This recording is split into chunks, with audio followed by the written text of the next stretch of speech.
What happened when a cold Texas morning broke over three hungry children and a grandmother who had nothing left? What happens when a final, desperate prayer is answered not by a miracle from the sky, but by a stranger on the porch? This is the story of a gift that didn't just fill a pantry, but a purpose. A chain of compassion that began with a single act of grace. It was a cold, Texas morning when three hungry children huddled together on a worn-out couch. Their grandmother Esther was quietly praying in the kitchen. They hadn't eaten in 2 days. She had no money, no food left in the cupboards, and no idea how to keep them from going to bed hungry again. But what happened next, no one in town could explain. In a quiet, weathered neighborhood on the edge of a small Texas town stood a faded single-story house with peeling white paint and a creaky wooden porch. Inside lived Esther Vance, 65 years old, a widow, and now the sole guardian of her three grandchildren, Liam, age 6, Mia, 8, and Leo, 10. The tragedy that brought the children into her care was still fresh. 1 year earlier, her only daughter Clara had been killed in a late-night car accident on Highway 90. The children's father had disappeared from their lives long before that, leaving Esther to shoulder the responsibility alone. From the outside, the little house still looked warm. Flower pots on the porch, wind chimes swaying in the breeze, but inside the pantry, shelves were bare. The last box of macaroni had been shared between the children 2 nights ago. Now there was only half a bottle of cooking oil and a small shaker of salt. "Grandma, I'm hungry," Liam had whispered that morning, tugging at the hem of her worn flannel shirt. Esther knelt down, brushing his hair back. "I know, baby. I'll find a way." But she didn't know how. Neighbors were struggling, too. The economy had hit the town hard. Jobs at the local plant were gone. Grocery prices were rising, and even the church pantry had lines stretching around the block. Pastor Williams, who had known Esther for over 20 years, had quietly admitted that donations were barely enough to keep the lights on at the chapel. That morning, Leo sat at the kitchen table, tracing circles on the wood with his finger. "Why can't God help us faster?" he asked, not out of anger, but with the weary honesty of a child who understood more than his years should allow. Mia tried to distract her little brother, suggesting they play pretend, but her voice lacked its usual spark. Esther took a deep breath and walked to the small wooden shelf in the corner of the living room. On it stood a modest statue of the Black Madonna, her hands open in blessing. Esther had owned it since her wedding day, a gift from her late husband's mother. She knelt before it, the old floorboards groaning under her knees, and whispered a prayer. She had never prayed so desperately in her life. "If I have to go without, I can bear it," she murmured. "But please don't let these children suffer." Her voice cracked. "I promised Clara I'd take care of them. Please help me keep that promise." From the hallway, the children watched in silence. They didn't understand every word, but they understood her tone. It was the sound of someone fighting against the last threat of hopelessness. Outside, the December wind rattled the tin mailbox and carried the faint smell of wood smoke from a neighbor's chimney. Inside, time felt frozen. The old wall clock ticked loudly, every second stretching out.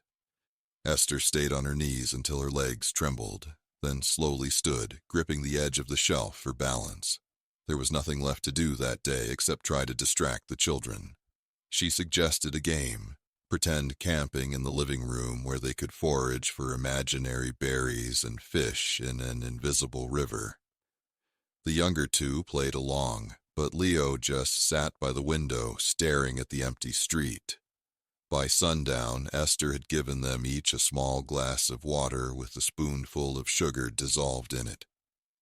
"Special juice," she called it. They drank without complaint, though she could see in their eyes that the sweetness wasn't enough to quiet the ache in their bellies.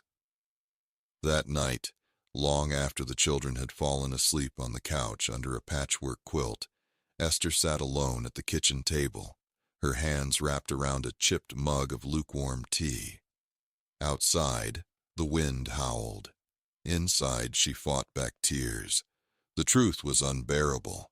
There was nothing left to feed them in the morning. What Esther didn't know, what no one could have guessed, was that within 24 hours, a stranger would appear on her porch carrying a basket that would change everything. The next morning arrived cold and gray, with a low winter sky pressing down on the little Texas town. Inside the Vance house, the air felt heavier than the clouds outside. The three children moved quietly, as if their voices might shatter something fragile in the room. Liam sat cross-legged on the floor, clutching a worn teddy bear with one missing button eye. Mia, still in her faded pink pajamas, flipped through a picture book without turning a single page. Leo, the oldest, stood at the kitchen doorway, watching his grandmother's every move like he was waiting for a miracle to drop from her hands. Esther moved slowly, her joints stiff, her body aching from another night on the sagging couch. She opened the cupboard again, though she already knew what was there. Half a bottle of oil, a box of baking soda, and nothing else. She let the door close softly so the sound wouldn't echo through the stillness. Leo's voice broke the silence. "Grandma, are we going to eat today?" His tone wasn't angry, just tired, like a soldier asking if reinforcements were coming.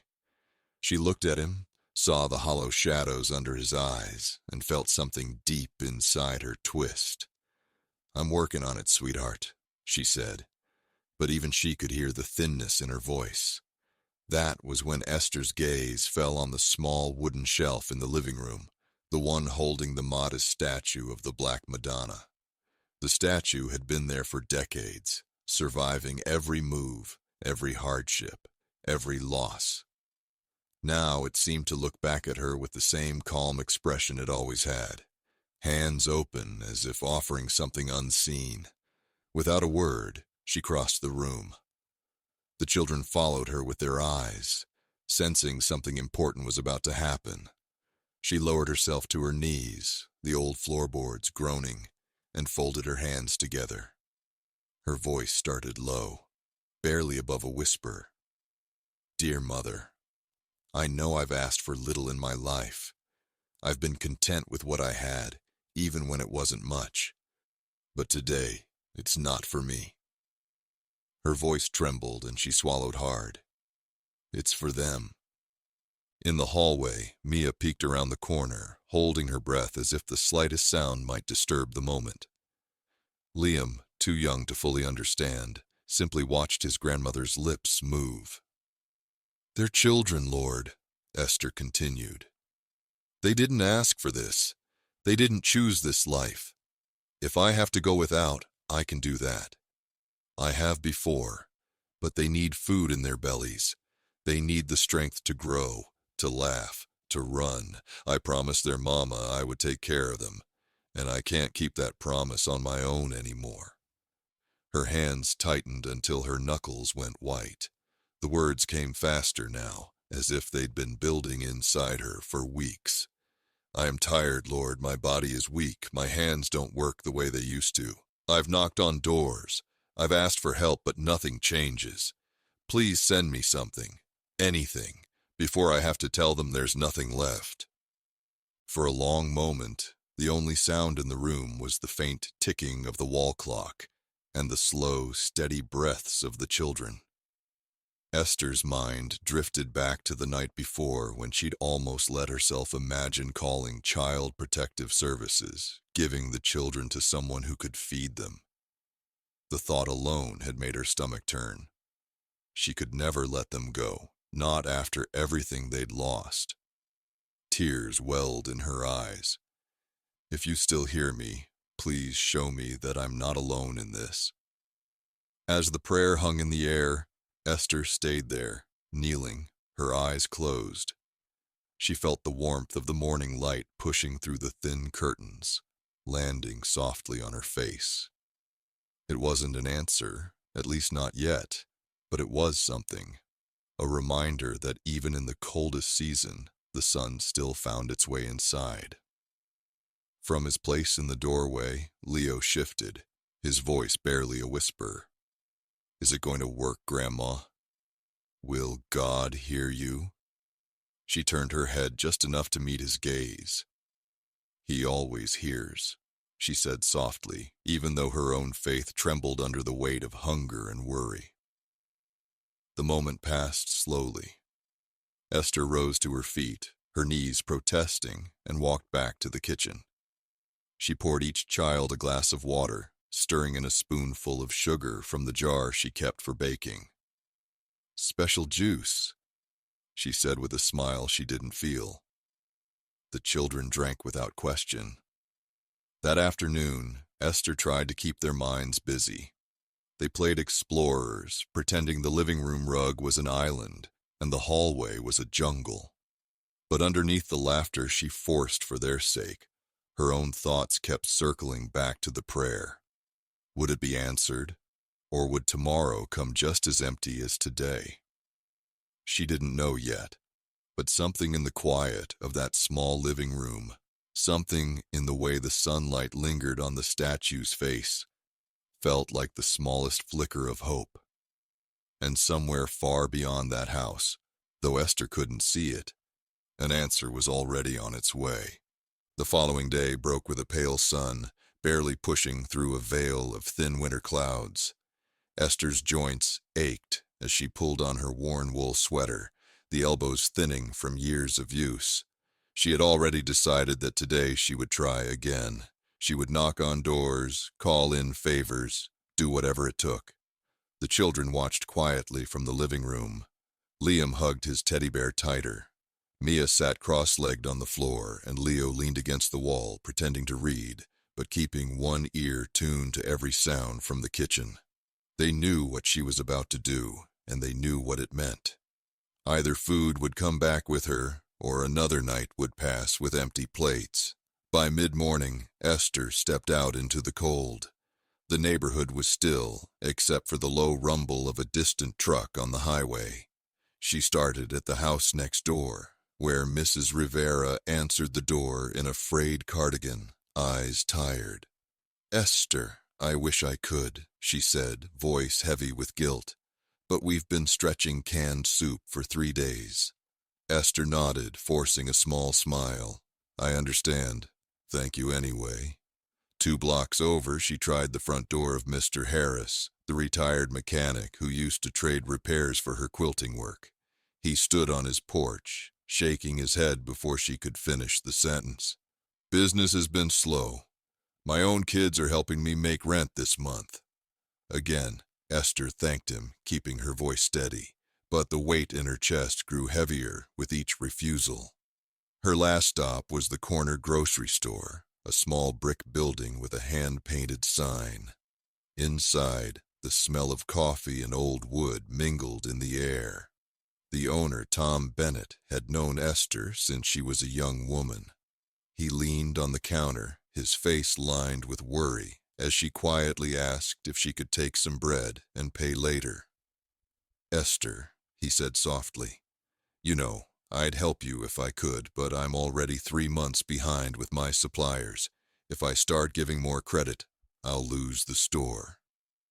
He reached into a jar by the register and pulled out 2 wrapped peppermint candies, pressing them into her hand. "For the kids, it's not much. I'm sorry." By the time Esther stepped back onto the sidewalk, the sun was higher. But the day felt colder. The streets seemed emptier now, the house quieter, as if the whole town had pulled inward to weather its own storms. She walked slowly, the sound of her footsteps on the cracked pavement, the only rhythm in the air. At home, she paused before opening the front door. She could already imagine their faces, 3 sets of eyes lifting with hope, only to dim again. She wasn't sure if she could bear seeing that hope fall away a second time. Inside, the children looked up instantly. "Did you find something?" Leo asked, his voice quick with expectation. Esther shook her head barely above a whisper. Not today, sweetheart. Mia's shoulder slumped. Liam's bottom lip trembled. Leo didn't say anything, just sat back down, staring at the floor. The silence that followed was heavier than words. Esther crossed the room and gathered them into her arms, their small bodies pressed close against her. "I'm so sorry," she murmured, her voice breaking. "We'll keep trying. Tomorrow will be different." But she didn't know if she believed it. That evening, the house was quiet again. Esther watched the children drift to sleep under the same quilt her daughter once slept beneath. She sat alone at the kitchen table long after the sky went dark, her hands resting flat on the cool wood, her thoughts circling the same question over and over. How much longer could she keep this going? And though she didn't know it yet, the answer was closer than she imagined. Just one sunrise away. The next morning began in a hush, the kind that made the air inside the Vance house feel almost frozen in place. The children were quieter than usual, their voices replaced by the soft rustle of blankets and the occasional creak of the old floorboards. Outside, the sky was a pale wash of silver, and the bare branches in the yard swayed gently in the winter breeze. Esther sat on the porch steps with her elbows resting on her knees, watching the empty street as if it might suddenly deliver an answer. Her sweater was buttoned all the way to the top, but the cold still crept in.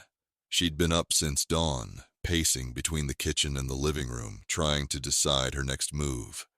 Inside, Leo peeked through the front window. "Grandma's looking down the street again," he whispered to Mia. The little girl joined him at the glass, pressing her hands to the cold pane. Liam, still in his pajamas, padded over and stood between them. Then, far down the dusty road, a figure appeared, small at first, almost part of the morning haze. As it drew closer, the children could see it was a woman walking with a steady, unhurried pace. She wore a simple navy coat and carried a large wicker basket draped with a white cloth. "Who's that?" Mia asked. None of them recognized her. Esther noticed the figure too. Something about the woman's stride, confident yet gentle, made her straighten her back. She stood as the stranger reached the gate and stopped, smiling softly as if she'd come exactly where she intended. "Good morning," the woman said, her voice calm and warm, carrying easily in the crisp air. "Are you Mrs. Vance?" Esther hesitated. "Yes, I am. I've heard you're looking after your grandchildren," the woman continued. "Times have been hard." The words made Esther's heart tighten. "Who told you that?" The woman's smile didn't falter. "Let's just say I hear things that matter." She stepped forward, unlatching the gate without waiting for an answer. Normally, Esther would have bristled at the intrusion, but there was something about this visitor, an ease in her manner, a light in her eyes that softened any instinct to push back. "May I come in?" the woman asked. Esther nodded slowly, still unsure. The children had gathered at the doorway now, their faces bright with curiosity. The stranger glanced at them and said, "You must be Leo, Mia, and little Liam." Leo's eyes widened. "How do you know our names?" The woman didn't answer directly. Instead, she walked into the living room, set the basket down on the coffee table, and lifted the white cloth. The scent of fresh bread spilled into the room first, warm, yeasty, comforting. Beneath it were oranges, apples, cartons of milk, a whole roast chicken wrapped in paper, bags of beans and rice, a carton of eggs, and even a small tin of cookies. Liam's mouth fell open. Mia clasped her hands together as if afraid the sight might vanish. Leo took an involuntary step forward. "My word," Esther breathed, her hand covering her mouth. "This is for you," the woman said gently. "For all of you." Esther shook her head, tears already stinging her eyes. "I don't know what to say. I can't repay." The woman placed a hand on her shoulder, her touch warm despite the winter chill. Your love for these children is enough. It's reached further than you think. The children began unloading the basket, their small hands brushing against apples and bread, as if they needed to feel the reality of it. The woman moved with them, placing the chicken in the kitchen, tucking the eggs safely on the counter, speaking softly as though she'd known the layout of the house for years. From the doorway, Esther watched her, a strange sense of familiarity stirring in her chest. There was something about the woman's face, kind, steady, that pulled at a memory she couldn't quite place. Finally, she asked, "I'm sorry, but who are you?" The woman looked up from arranging the fruit and met her gaze.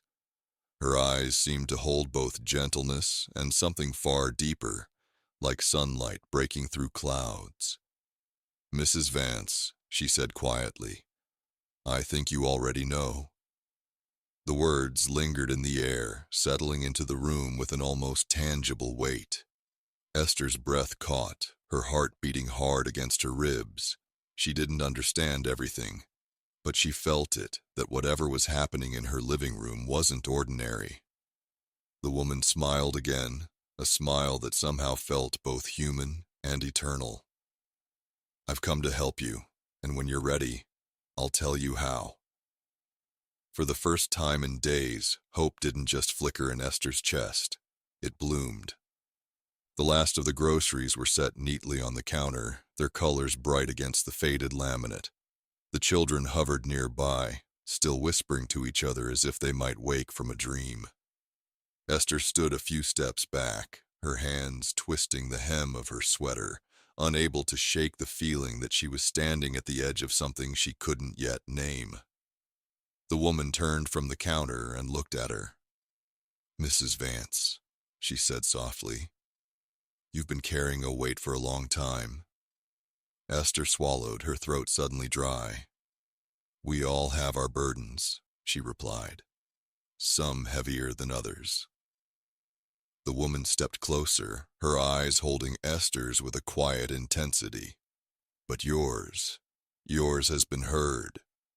For a moment, the kitchen felt impossibly still, like the air had thickened, the hum of the old refrigerator fading into silence. Esther hesitated. "What do you mean, heard?" The woman's lips curved into a smile, not wide but warm, like the first light of morning slipping through a window.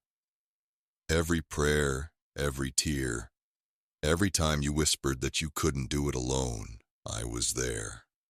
A shiver traveled up Esther's spine. You were there?" "Yes."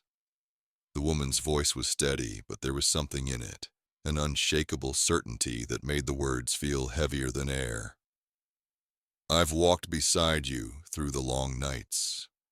I've seen you choose love over despair, even when you thought no one noticed." The children had fallen silent now. Leo glanced at Mia, then back at the woman, sensing that whatever was being said wasn't meant to be interrupted. Esther took a step forward. Her voice was barely more than a whisper. "Who are you?" The woman's expression softened further. "I am the one you've spoken to every morning in this house, the one whose image you keep on that little wooden shelf. I am your mother, your heavenly mother." The words seemed to echo not just in the room but inside Esther's chest. Her knees weakened, and she gripped the edge of the counter. "Are you saying—" The woman's smile deepened, though her eyes shimmered with something both tender and vast. "I am the mother of the one who never abandons you. I am the Black Madonna." Esther's breath caught. For a long moment she simply stared, the reality of the name filling her mind with 1,000 half-remembered prayers. "I dot." Her voice broke. "I'm not worthy." The woman stepped forward, placing her hands gently on Esther's shoulders. "Worthiness is not what I came to find. I came because of your love. The love you've poured into these children, even when you had nothing left to give, has reached heaven. Liam tugged on Mia's sleeve. Is she an angel? He whispered. Mia shook her head slowly. She's more than that. The Black Madonna turned to them with a gentle smile. I am the mother of you all, and a mother always cares for her children. She knelt so she could look them in the eye.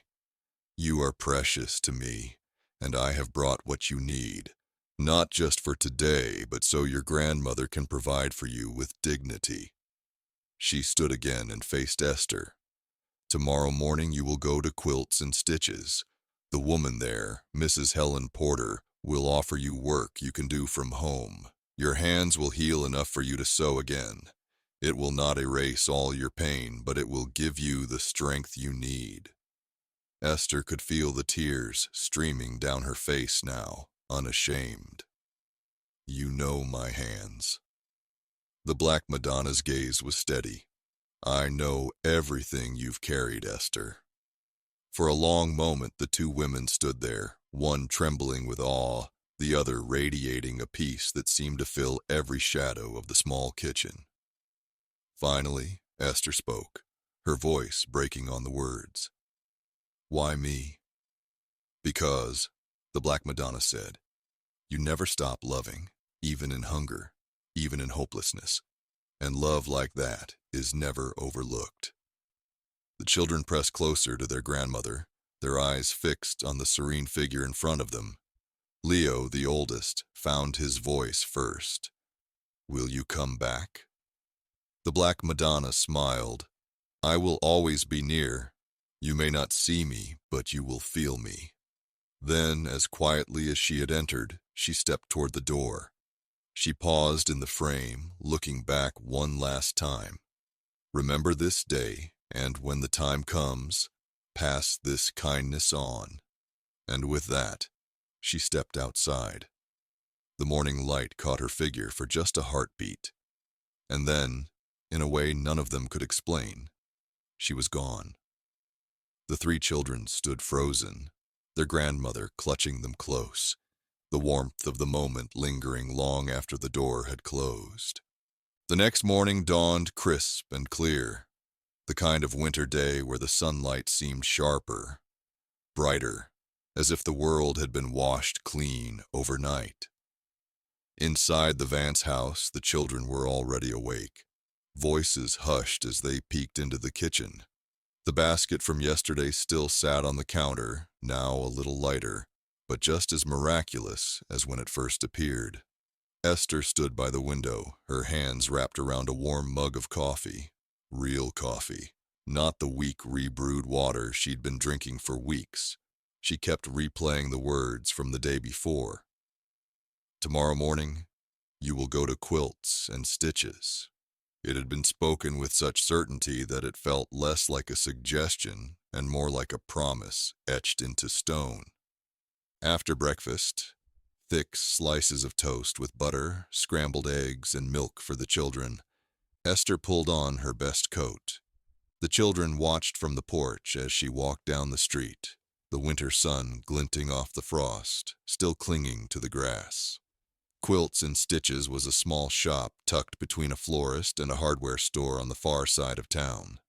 Its windows were filled with colorful fabric displays, and a faint scent of lavender drifted out as Esther stepped inside. Behind the counter stood a woman in her 50s with silver hair pulled into a neat bun. She looked up from a cutting table and smiled. Can I help you? I was told you might need someone to do handwork, Esther said, her voice careful, almost uncertain. The woman tilted her head. Your name? Esther Vance. Her smile widened. Well, now that's a name I've heard before. My cousin used to work with a Maggie Johnson years ago at a textile mill. Said you had the steadiest hands she'd ever seen. Esther felt something stir inside her. A warmth.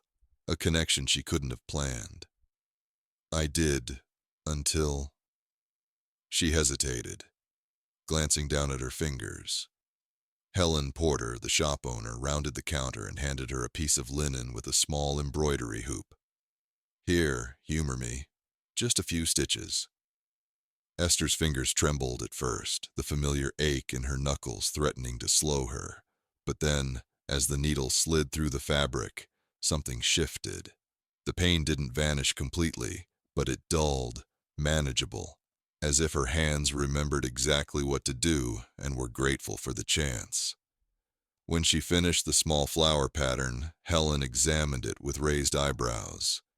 Beautiful, clean, you haven't lost your touch. A wave of relief and gratitude flooded through Esther. I could work from home, I have the space, and it would let me stay with the children. Perfect, Helen replied. I'll pay you per piece. Start with 3 table runners. If they're as good as this, we'll talk about more. By the time Esther stepped back into the street, she carried a small stack of fabric, a packet of thread, and the kind of hope she hadn't felt in months. That afternoon, she set up her sewing station by the front window where the light was best. The children gathered around, curious. Grandma, your hands aren't hurting? Mia asked. Not like before, Esther said with a soft smile. She threaded the needle and began to stitch, the rhythm steady and familiar. Each loop and pull a reminder of the life she thought she'd lost. Hours passed without her noticing. For the first time in years, she finished a full afternoon's work without having to stop from pain. Over the next week, the house changed. The pantry shelves began to fill. The children's laughter returned, and Esther found herself humming old hymns while she worked. Helen was so pleased with the first batch that she doubled Esther's order and with it, her pay. On the 7th day, Esther delivered her work to the shop. Helen ran her fingers over the embroidery. These are some of the finest stitches I've seen in years. If you can keep this pace, I'll have more than enough work to keep you busy. That night, after the children were asleep, Esther sat in the quiet kitchen with the last of her coffee. Her hands rested lightly on the table, not aching, not swollen, just calm. She glanced at the small statue of the Black Madonna on the shelf and whispered, "You kept your word." And though no one else was in the room, she felt it, a warmth at her back, as if someone had gently placed a hand there, steadying her. By the second Sunday after the basket arrived, Esther's home felt different. Not just fuller, but lighter. The children were back to running through the small house, their laughter spilling into the street.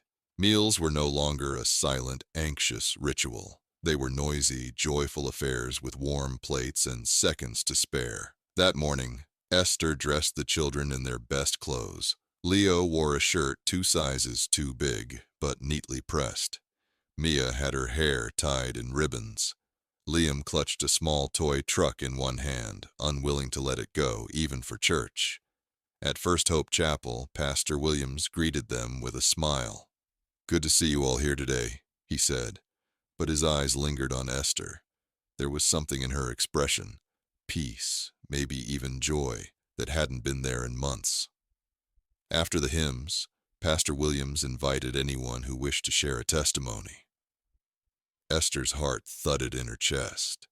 She wasn't one to speak in public, but the memory of that knock on her door still burned bright in her mind. She rose slowly, feeling every pair of eyes in the room turn toward her. "I want to tell you about something that happened 2 weeks ago," she began, her voice steady. "We had nothing left to eat. I'd been praying, asking the Lord for help. And then a woman I'd never met came to my door with a basket full of food, enough to last us until I found work." A murmur ran through the congregation. She went on describing the warmth in the woman's eyes, the way she knew the children's names, the quiet authority in her voice.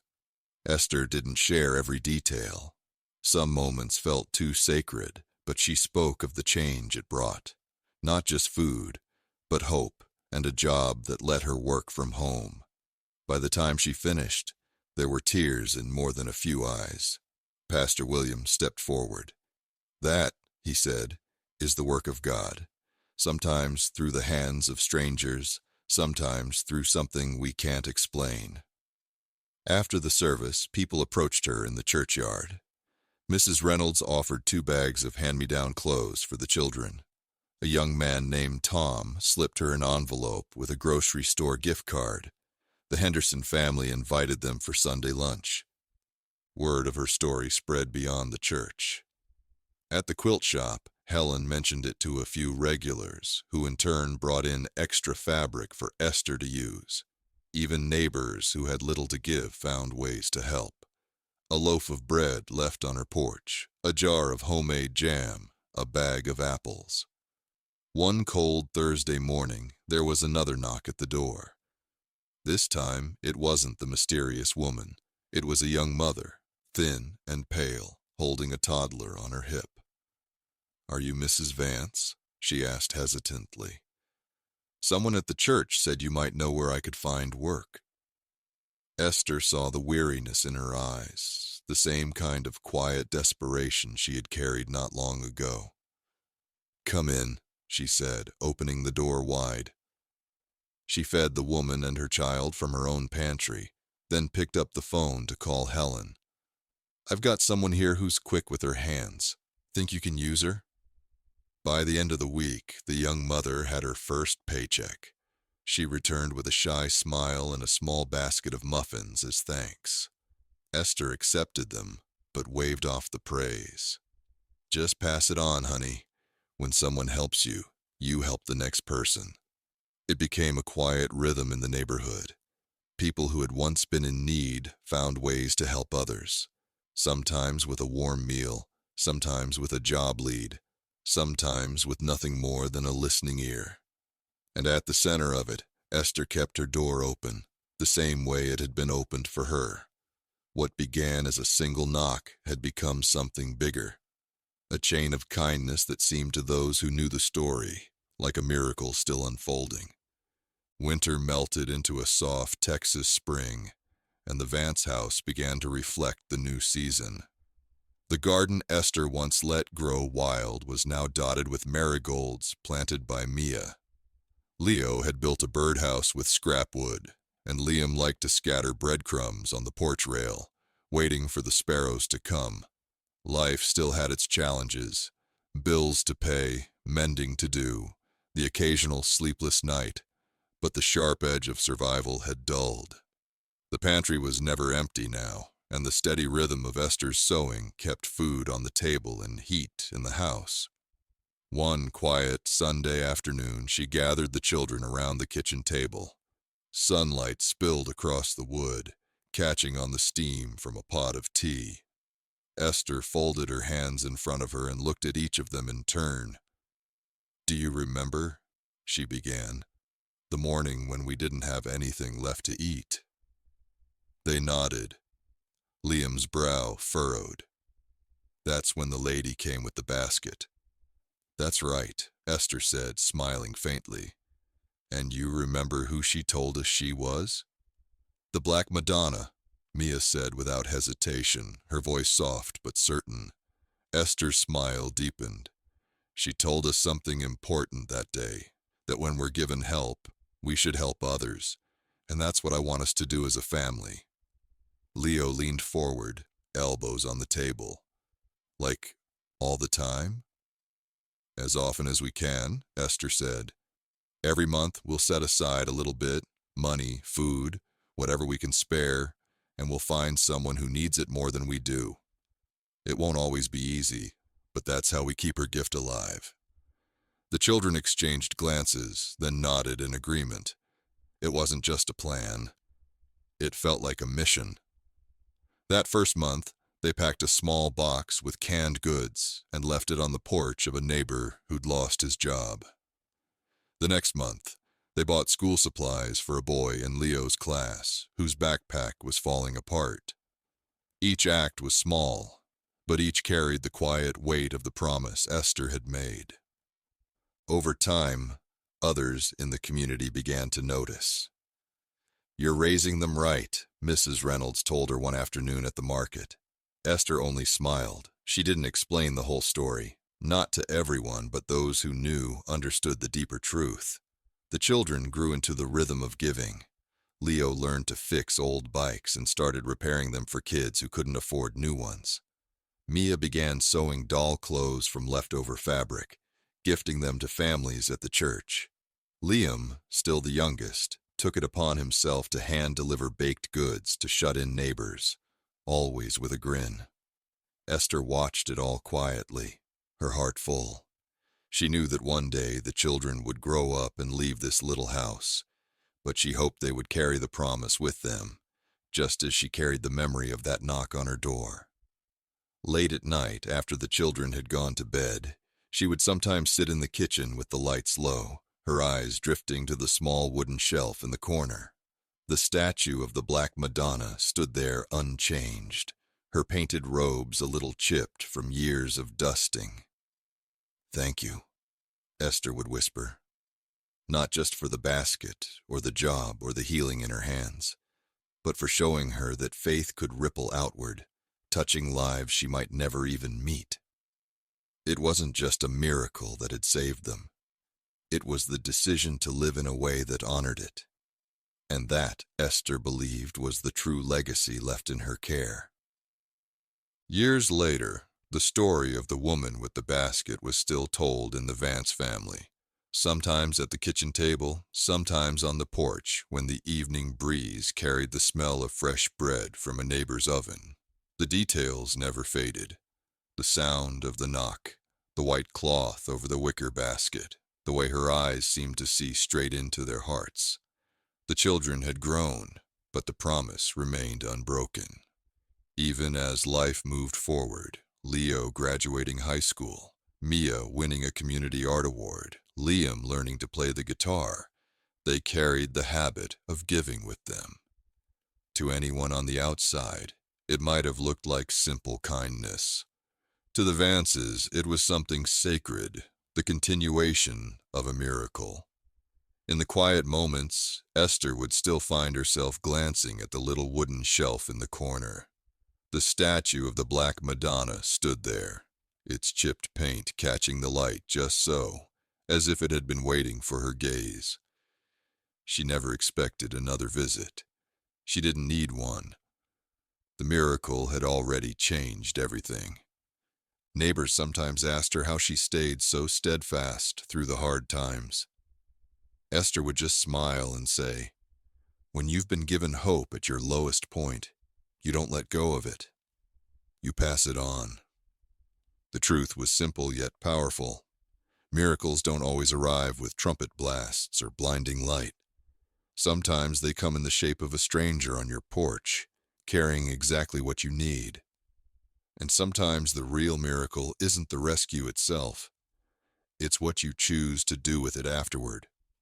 On warm summer nights, she would sit on the porch with a cup of tea, watching the children, now young adults, laughing with friends, or lending a hand to a neighbor. And in those moments, Esther knew the promise had grown roots deeper than she could have imagined. For those who heard her story, it carried a quiet but persistent message. You are never truly alone. Even when every door seems closed, there is one who will find a way to reach you. And when that moment comes, when your own basket at the door arrives, remember that it's not just for you. It's a gift meant to flow outward, to keep moving, to keep touching lives. The Vances' small home had become a symbol in the community, not for wealth or comfort, but for resilience, faith, and the kind of generosity that multiplies. People who had once been helped under that roof could be found helping others in turn. The chain of compassion stretching far beyond the boundaries of the town. Even now, whenever Esther passed someone in need, she would feel the echo of that day.